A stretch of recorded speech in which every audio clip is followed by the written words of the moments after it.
यदि आप चाहेंगे नाम जप से तो रोग को मिटा देंगे, चाहेंगे तो। पूरे धन्वंतरी जी ने आयुर्वेद का शोध करके देखा तो जो औषधियों में शक्ति पाई गई उससे लाखों गुना बढ़कर के रोग मिटाने की शक्ति भगवान के नाम में पाई गई। जैसे किसी वैज्ञानिक कैंसर के विशेषज्ञ जब उन्होंने सरकार की बात सुनी कि दतून करते हैं ऐसे, तो उन्होंने कहा इसका विज्ञान सपोर्ट नहीं करता है, क्योंकि विज्ञान प्राकृतिक बुद्धि का सपोर्ट करता है। भजन बल से वो किसी के रोग नष्ट नहीं करते थे, बहुत दैन्यता से वो रोग, तो दया आ गई, करुणा आ गई, उस रोग को अपने ऊपर ले लिया तो उसके रोग की निवृत्ति कर दी। जैसे भाई जी को करुणा आई, राधा बाबा के रोग को अपने ऊपर ले लिया, उनको रोग की निवृत्ति कर दी। ऐसे महापुरुष जन कर नाम से वो अपने रोग नहीं मिटा सकते थे क्या? अपना पैर कटवा लिया, अपना नहीं करते, क्योंकि लिया है उन्होंने स्वीकार। यही तो संत महापुरुषों की महिमा गाई गई है कि वो दूसरों के लिए अपने कष्ट को बढ़ा देते हैं और उनको पता नहीं है, उनको पता भी नहीं था। राधा बाबा को तो श्री कृष्ण चंद्र जी ने कहा कि जो भाई जी महीनों से अस्पताल में पड़े, ठीक नहीं हो रहे, वो आपका प्रारब्ध भोग रहे हैं। तो बाबा जा करके बोल, भाई जी ने कहा क्यों व्यर्थ की बात। जब उन्होंने कहा नहीं श्री कृष्ण ने कहा है, तो उनका बाबा हमें कोई फर्क नहीं पड़ता, लेकिन आपको फर्क पड़ जाता, इसलिए हमने प्रारब्ध को आपकी स्वयं ले लिया है। नाम जप से अच्युतानंद गोविंद नामोच्चारण भेषजात नश्यन्ति सकला रोगा सत्यम सत्यम वदाम्यहम्। अब आप एक प्रसंग पर ध्यान दीजिए। महाप्रभु चैतन्य देव के जब तीर्थ याटन में महाप्रभु चैतन्य देव विचरण कर रहे थे तो एक नगर में गए, जहां जाते थे हजारों लाखों लोग उनके दर्शन के लिए दौड़ पड़ते थे। महाप्रभु साक्षात प्रेम मूर्ति और भगवान करुणा करके ऐसे रूपों में आते हैं जगत मंगल करने के लिए। हरि बोल, तो पूरा समुदाय भावावेश में हो जाता, हरि बोल, मोर प्राणनाथ कृष्ण, अश्रु प्रवाह तो सब विकल हो जाते। जैसे भरत जी चित्रकूट में सिया राम, तो पूरा चित्रकूट मानो सिया राम में हो गया। उस नगर के लोग परमानंद का लाभ लिए, महाप्रभु चैतन्य देव चल दिए। एक वासुदेव कुष्ठी थे जिनके गलित कुष्ठ शरीर में था, वो चल नहीं सकते थे, तो घुटनों के बले से रगड़ रगड़ करके वहां आए। जब वहां आए तो भीड़ लगभग जा रही थी, तो उनका कहाँ गए वो सन्यासी महापुरुष जिनके सब दर्शन करने आ रहे थे, मैं नीच भी दर्शन करने आया, कहाँ गए? बोले वो तो चले गए। बहुत विकल हुए, रो पड़े कि वैसी दुर्दशा भोग रहा हूं, एक बार नाम सुना था, दर्शन पाने के लिए आया, वो तो चले गए। हाय अब कैसे, मैं चल भी नहीं सकता, दौड़ भी नहीं सकता। इतनी विकलता कि महाप्रभु एकदम खड़े हुए और दौड़ पड़े वापस और लौट करके आए। ओ जेव देखा सामने गौर वर्ण गौरांग, चिल्ला कर रो पड़े, अरे करुणा में प्रभु। बोले सिर्फ आपके लिए आया, सिर्फ आप। अब आप देखिए, महाप्रभु ने पकड़कर खड़ा किया, वो रो रहा, छुओ मत, मेरे शरीर में पीप है, दुर्गंध है, प्रभु मैं नीच हूं, छूने लायक नहीं। प्रभु ने खड़ा किया और ऐसे जीव ही गले से लगाया, वो तो चीख पड़ा, प्रभु आपके इस परम पावन देह के स्पर्श लायक ये दे नहीं, नाथ आपके शरीर में पीप लग जाएगी। महाप्रभु ने बिल्कुल नहीं सुना और ऐसे गले से लगाया और कहा तुम्हारे स्पर्श से श्री कृष्ण के आलिंगन का सुख मिल रहा है। जे भी आंख खोलकर वासुदेव कुष्ठी ने देखा तो कहीं कोई कुष्ठ नहीं। वैज्ञानिक मानेंगे इसे? आप चैतन्य चरित्र में पढ़ लीजिए, जे भी महाप्रभु चैतन्य देव ने आलिंगन किया, एक भी कुष्ठ का दाग नहीं रह गया। क्या हुआ? कृष्ण नाम। टाटा संपन्न के अनपॉलिश दाग, इसमें कोई ऊपरी चमक, कोई पॉलिश नहीं, सिर्फ नील। एक आत्म आत्महत्या करने जा रहे थे, गलित कुष्ठ था। भाई जी के पावन चरित्र में पढ़ लीजिए, तो कंबल ढके हुए वो उनको किसी ने कहा कि मरने से पहले एक बार भाई जी के पास चले जाओ, ऐसे महापुरुष के दर्शन करके ही मरो जब तुम्हें मरना ही है तो। पर एक बार उनका उद्देश्य था कि भाई जी के पास जाएगा तो इसका विचार बदल जाएगा, आत्महत्या का जो है ये विचार नहीं रहेगा। भाई जी ऑफिस में थे, किसी ने कहा कोई बहुत अपने शरीर को ढके हुए केवल आंख दिखाई दे रही और रो रहा है, कह रहा है एक बार भाई जी के दर्शन करा। भाई जी तत्काल भावावेश में हो गए और बुलाया, क्या सेवा करे, क्या बात, आप क्यों रो रहे हैं? उन्होंने कहा कि प्रभु मैं बहुत पापी और नीच हूं।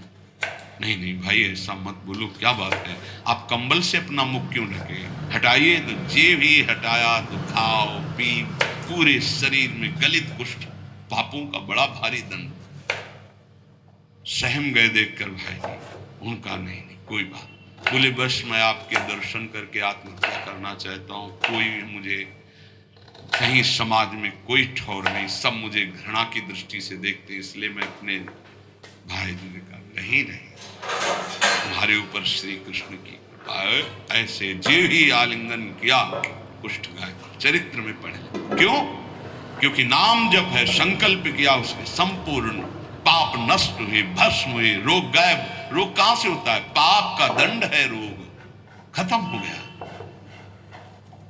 न शाम्ब व्याधिजम दुखम हेयम नान्यौषधैरपि हरिनाम औषधम पीत्वा व्याधिस्त्याज्यो न संशयः। कितना भी बड़ा रोग हो जो किसी और औषधि से न खत्म हो रहा हो और नाम जब किया जाए और संकल्प कर दिया जाए कि ये रोग ठीक हो जाए, तो हरिनाम औषधि से बड़ा असाध्य रोग भी ठीक हो जाता है। बोले कर लो अपनी किडनी ठीक, बीमार तो हो आप। तो सच्ची कहते हैं, वृंदावन में बैठे 100 के 100% में 1% भी इच्छा नहीं कि हमारी किडनी ठीक हो जाए।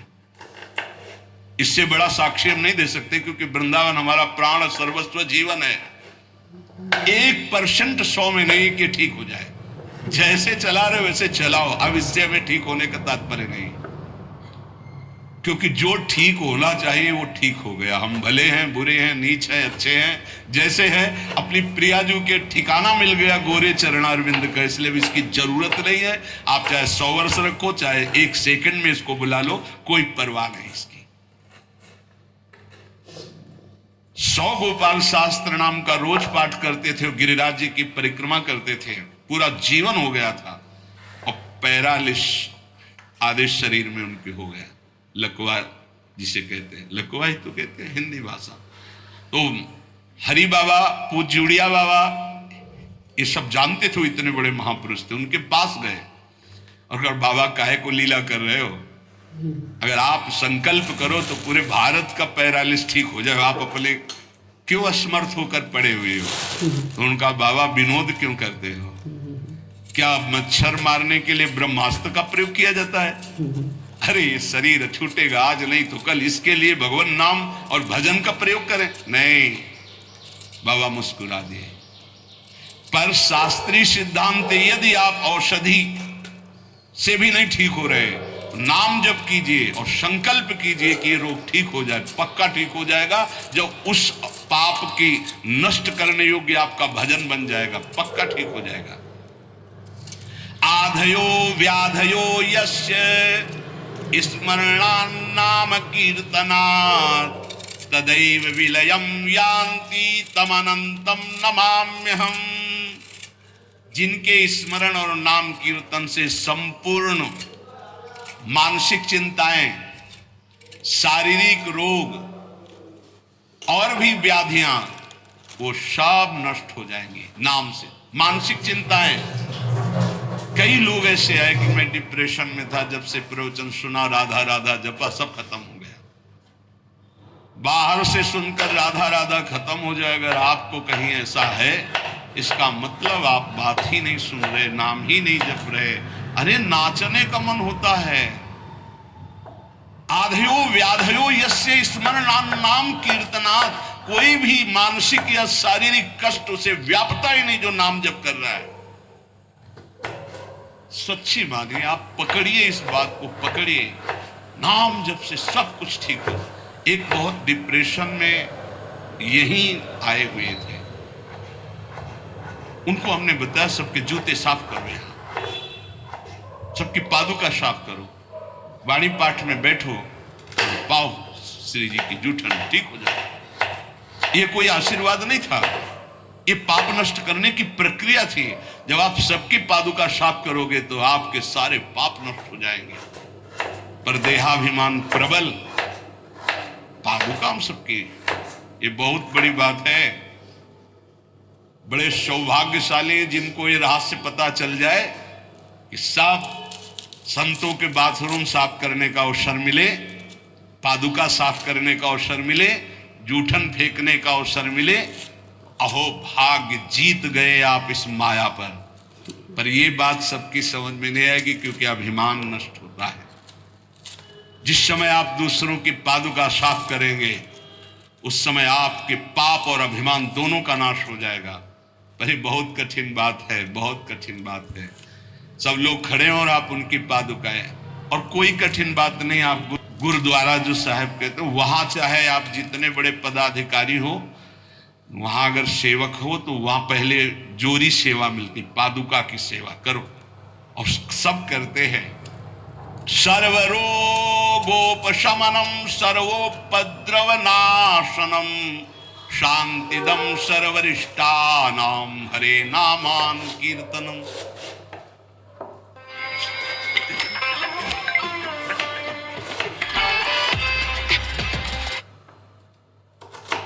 गंगा के किनारे पूज्य हरि बाबा विचरण कर रहे थे तो 10 गांव के लोग एकत्रित होकर आए और कहा, बाबा गंगा जी जब बढ़ती तो पूरा हाहाकार मच जाता है, हमारे खेत बह जाते हैं, गांव पूरा जीना मुश्किल हो जाता है। ना कोई इस बात को समझ पा रहा है और ना हम में कोई सामर्थ्य। बाबा कृपा करो, आपके पास तो बहुत लोग आते रहते हैं। हरि बाबा विश्व प्रसिद्ध महापुरुष थे, उड़िया बाबा सदैव साथ रहते थे। अनूप शहर हरि बाबा ने सबकी करुण पुकार सुनी। बाबा ने कहा, हाँ हमारे पास एक बहुत बड़ा पावर है, नाम। सुनो, सबको साथ देना पड़ेगा। क्या? बोले बालू का बांध बांधेंगे। हमारे पास पैसा नहीं, हमारा कोई सहयोग नहीं, हम बालू का बांध। बोले बालू का बांध गंगा जी? बोले जहां नाम जप करके तसला रख दोगे बालू का, गंगा जी चाहे जितनी बाढ़े उसको काट नहीं सकती।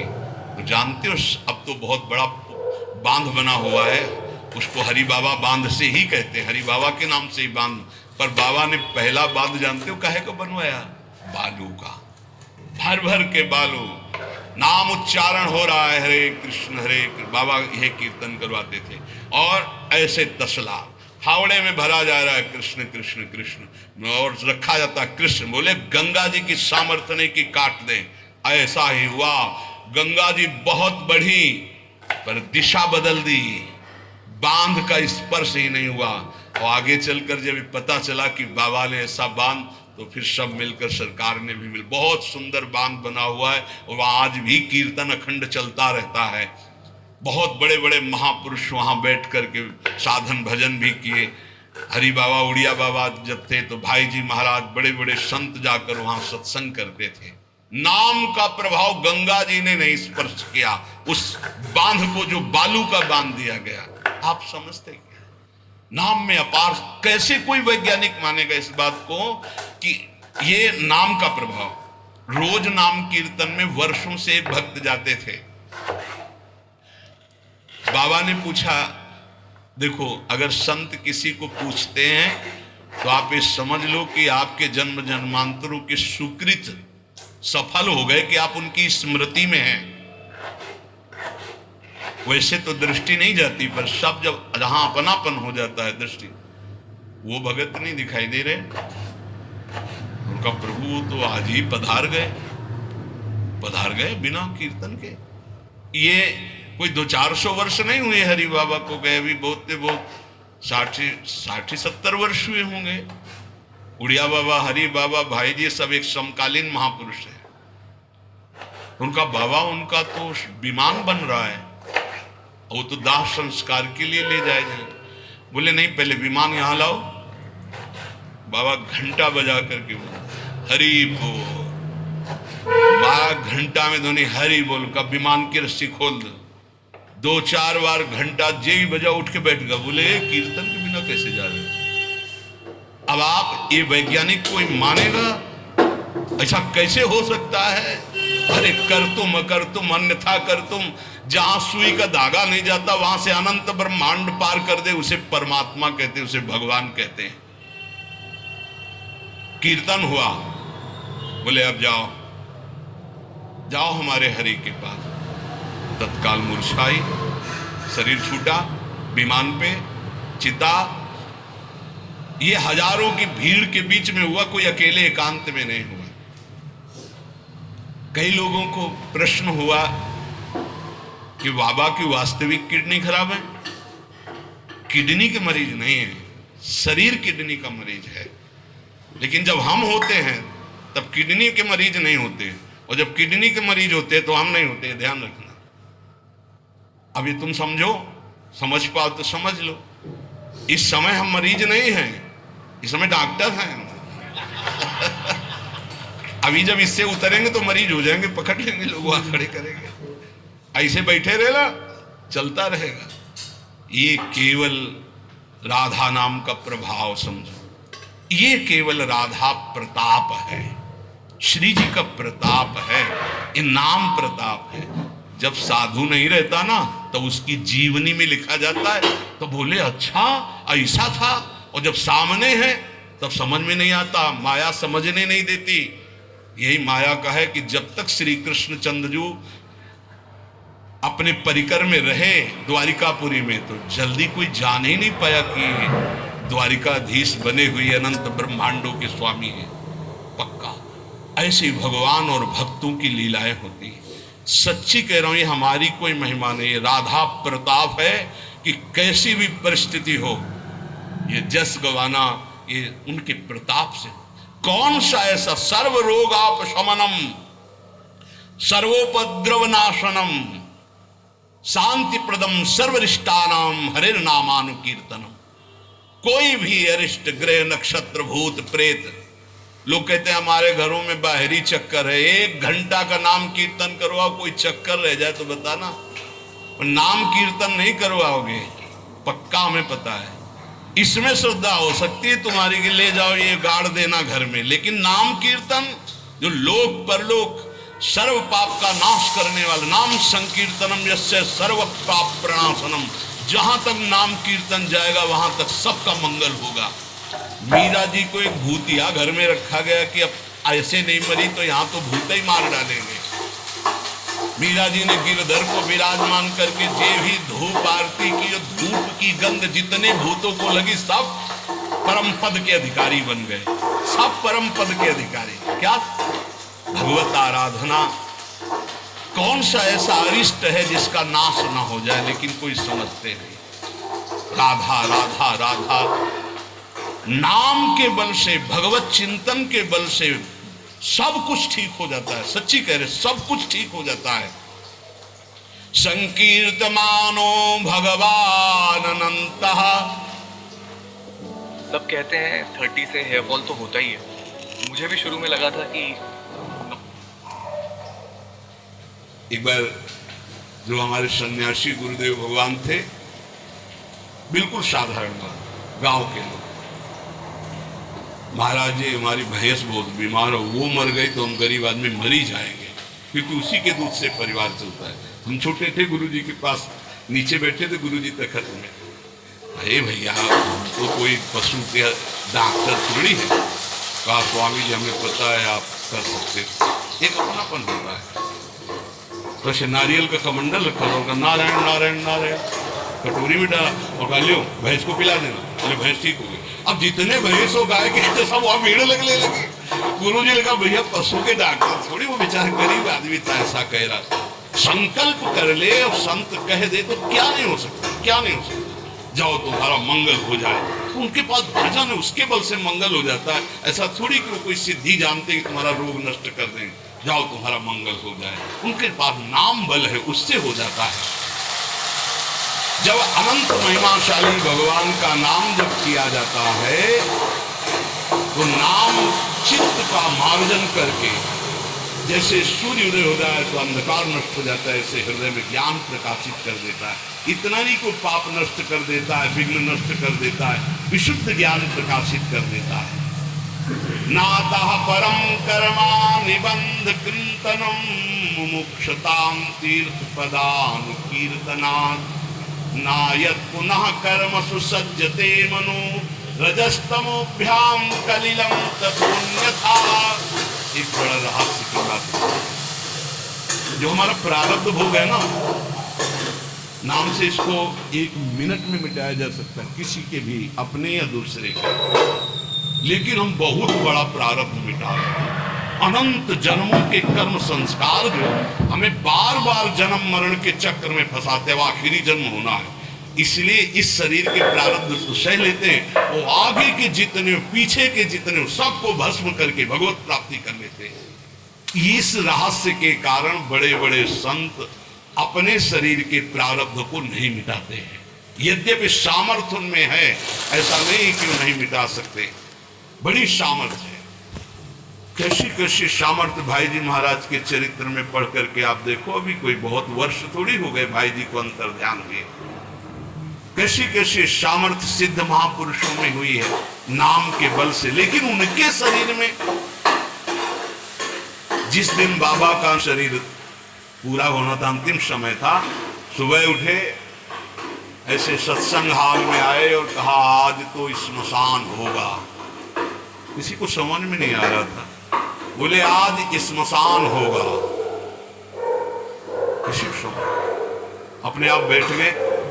जो भागवती कथा कह रहे थे आनंद चैतन्य ब्रह्मचारी, उनसे कहा कि आप रुको, और 2 श्लोकों की व्याख्या की। यद्यपि आत्मा का जन्म मरण नहीं होता, अजन्मा है, अविनाशी है। दूसरा, जिसका जन्म होता है उसका मरण निश्चित होता है, इस शरीर का। व्याख्या की, पद्मासन लगा के बैठ गए, कहा शुरू करो।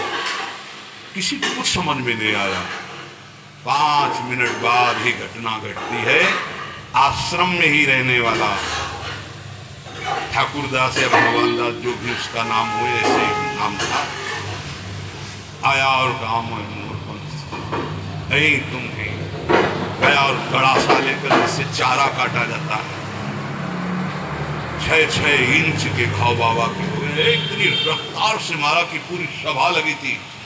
पार्षदों को तो कुछ होश ही नहीं कि वो क्या रहा। सामने एक बुढ़िया माई बैठी थी, वो दौड़ गई और ऐसे पकड़, बुढ़िया माई उसको ऐसे पकड़ लिया। तब पकड़ते पकड़ते भी 5-6 गड़ा से बाबा की गुब्बारे खून के से आखिरी बाबा के मुख से निकला। ओ राम, हृदय विदीर्ण हो गया कि अरे ये क्या लीला है। क्या वो जान नहीं रहे थे कि ये होने वाला है।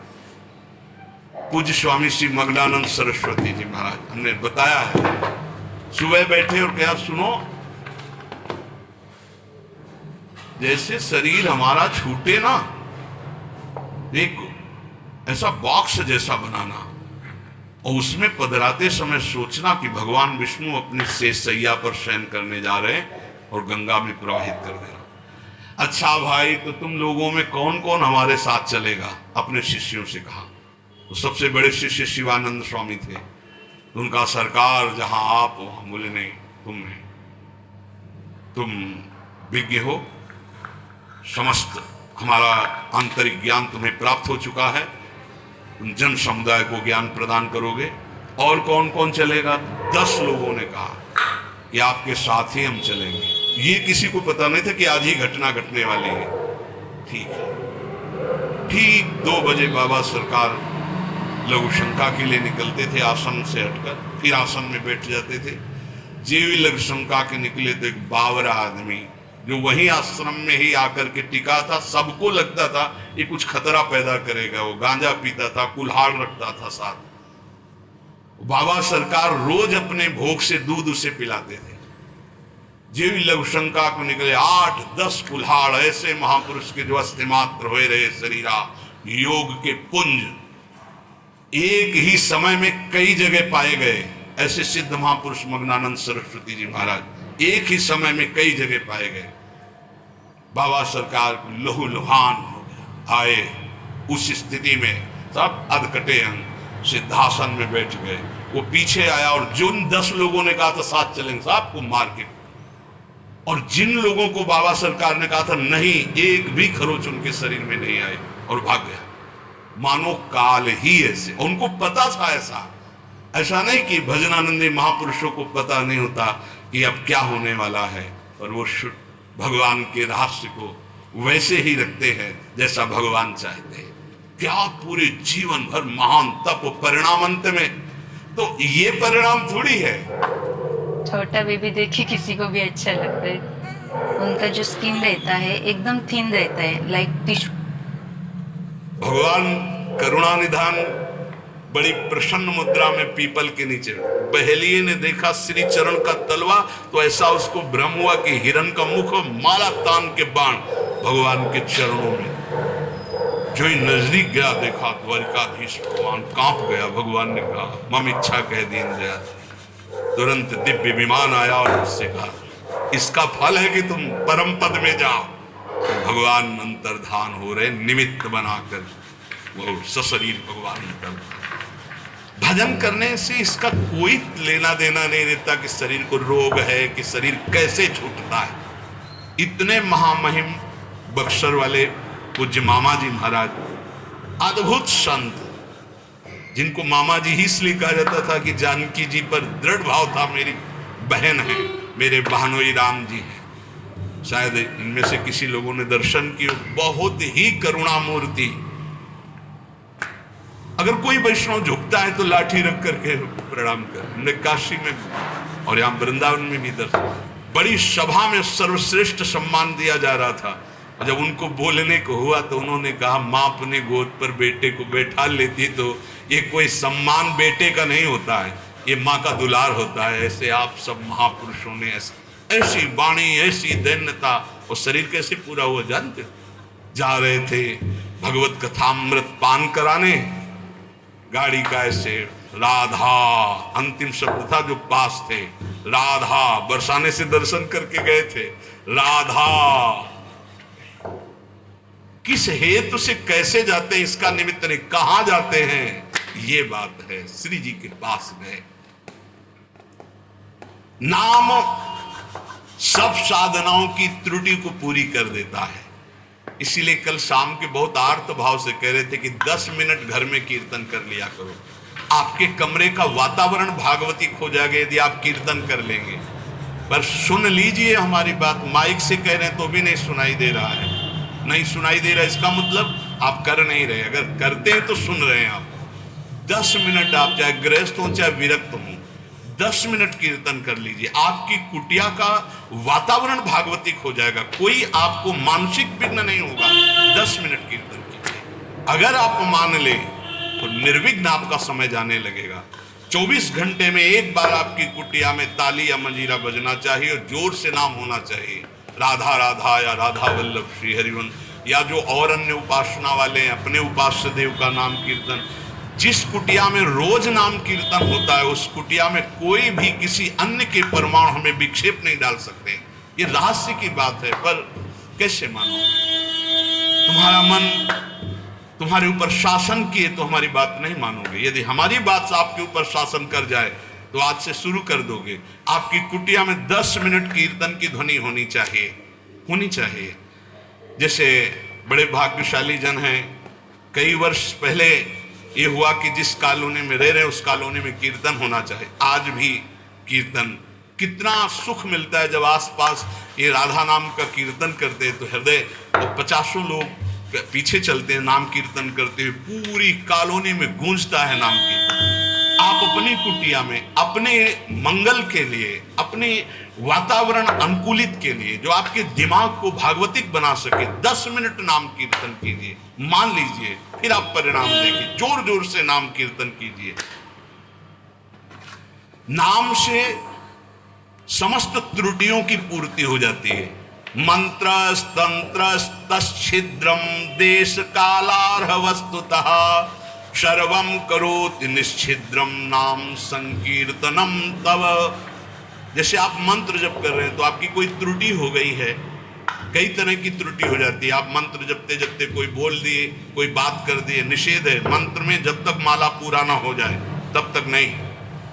वैसे भी मंत्र में मान लो कोई शब्द ऐसा जो आप त्रुटि कर दिए हैं, तो जहां आप माला पूरा करें कि 11 माला हो गई, हमारा 21 माला हो गया, तो 5 मिनट नाम कीर्तन है, तो जितनी भी त्रुटि होगी मंत्र जाप की वो पूरी हो जाएगी। ऐसे ही यज्ञ है, कुछ भी अनुष्ठान है, उस अनुष्ठान के बाद 10 मिनट नाम कीर्तन कीजिए, वो पूर्ण हो जाएगा। कोई भी त्रुटि आपके फल में बाधा नहीं पहुंचा पाएगी यदि नाम कीर्तन हो जाता है हर अनुष्ठान के बाद। यस्य स्मृत्या च नमोक्त्या तपो यज्ञ क्रियादिषु न्यूनम संपूर्णतामेति सद्यो वंदे तमच्युतम। कोई भी सत्कर्म में न्यूनता हो गई हो, नाम कीर्तन बाद में कर लो, उसकी पूर्ति हो जाएगी। भगवान अच्युत का नाम सर्व मंगल करने वाला है। भगवान का जो नाम जब करता है तो भगवान उसके ऋणी हो जाते हैं, भगवान ऋणी हो जाते हैं। क्या या बकाया रह गया जब भगवान ऋणी हो गए। आप राधा राधा राधा प्रियालाल ऋणी हो गए। जिस समय गोपीजनों से प्रेम विवश होकर भगवान कहते तो कहते मैं बहुत काल तक आपकी सेवा करूं तो भी आपके ऋण से ऋण नहीं हो सकता। क्यों? क्योंकि हर समय गोपी नाम जप कर रहे हैं, हर समय प्रभु का चिंतन कर रहे हैं। ये जीवन का परम साधन, परम लाभ है यही। गीत्वा च मम नामानि नर्तयेन् मम सन्निधौ इदं ब्रवीमि ते सत्यम कृतोहम तेन चार्जुन। ये जैसे नृत्य होता है ना, तो जो दुर्भागी है ना वो उपहास करते हैं हर वैष्णव के नृत्य को। भगवान यह कह रहे हैं गीत्वा च मम नामानि नर्तयेन् मम सन्निधौ। मीरा जी पूरी रात रात नृत्य करती थी गिरधर के सामने कीर्तन करते हुए। ये अपने लोग जो राधा राधा नाम कीर्तन करके नृत्य करते, तो गीत्वा च मम नामानि, जो मेरे नाम का गायन करते हुए, नर्तयेन् मम सन्निधौ, मेरे सानिध्य में नृत्य करता है, तो इदम ब्रवीमि ते सत्यम।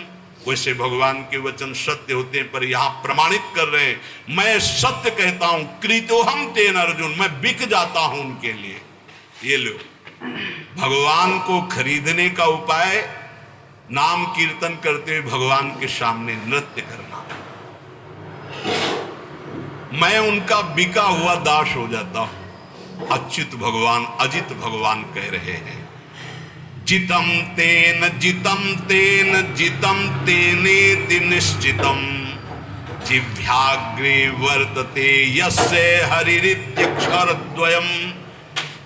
मैं उसके हाथ बिक जाता हूं, बिक जाता हूं, बिक जाता हूं। मुझे वो जीत लेता है, जीत लेता है, जीत लेता है 3 बार। किसका? बोले जिसकी जिह्वा के अग्रभाग पर मेरा नाम विराजमान रहता है। जीत गया हो, मेरे से जीत गया। माया से जीतने की क्या बात।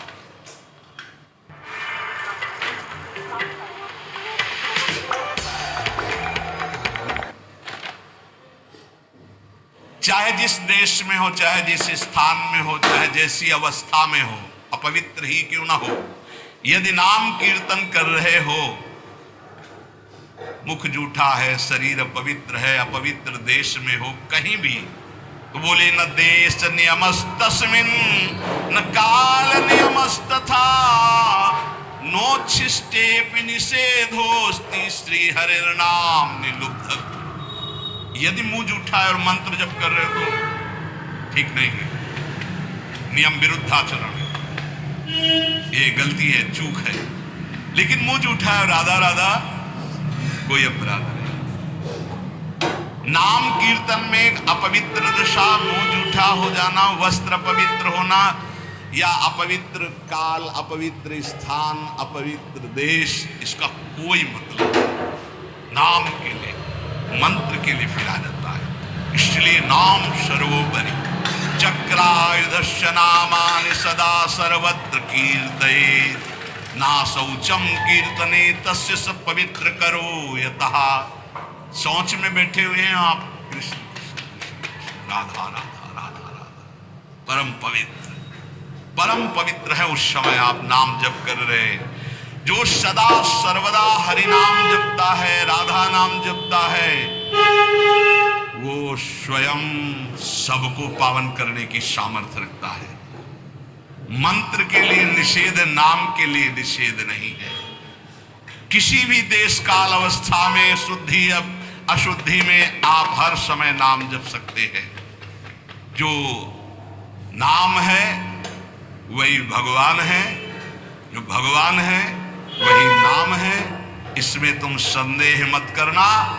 इसकी बराबरी में न कोई दान है, न कोई यज्ञ है, न कोई तपस्या है, न कोई स्नान है। ये भूतल में महान वरदान है नाम, इसको पकड़ लीजिए। जीवन का सार है। कोई भूत प्रेत पिशाच अग्नि बैताल कोई भी आपको स्पर्श नहीं कर सकता यदि नाम जप कर रहे। नाम जापक के ऊपर किसी का आक्रमण नहीं हो सकता, ध्यान रखना।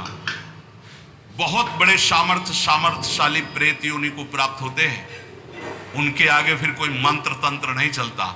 लेकिन जो निरंतर नाम जप करता रहता है उसको स्पर्श नहीं कर सकते। भाई जी महाराज समुद्र के किनारे बैठे थे, सफेद पोशाक में, बहुत ऐसा गणमान्य पुरुष की तरह सामने। भाई जी नाम जब माला पूरा हुआ तो कहा, बाबूजी आके बैठ जाइए, खड़े क्यों? हुआ डरना नहीं, क्यों करेंगे? आप तो शब्द पुरुष की पोशाक धारण किए हुए। बोले मैं मनुष्य नहीं हूं, मैं प्रेत हूं। भाई बोले मैं आपके बराबर नहीं बैठ सकता, मेरी हिम्मत नहीं थी कि मैं आपको टोक सकता, लेकिन आपने टोका तब मैं आपसे बात करूं, मेरा उद्धार करो। उन्होंने कहा कि गीता के श्लोक गायन करने से प्रेत योनि से मुक्त हो जाता है। बोले पूरी कंठस्थ सुनाओ आप, पूरी गीता प्रेत।